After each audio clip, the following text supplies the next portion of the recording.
How to add Outlook on Gmail. The very first thing you want to do is to head over to your web browser Google Chrome. Once you are in here, click on Gmail at the very top right. Or else in the search bar you can also search for gmail.com. Once you click on Gmail, it will open up your Gmail. Enter your login credential and make sure that you are logged into a specific account. Click on Settings at the very top right and then click on See All Settings. Inside Settings, move into Accounts and Import. Scroll all the way down and you will see the option where it says Check Mail from Other Accounts. Simply click on Add a Mail Account. It will redirect you to this page. In this section, all you want to do is enter the Outlook email that you want to add and then click on Next. Select Link Account with Gmail and then click on Next.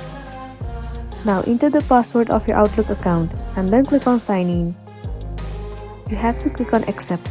And there you go, your Outlook account has been added successfully. So that's all for today, and this is simply how you can add Outlook on Gmail. Make sure to smash the like button and consider subscribing if you found this video helpful. We'll see you in the next one.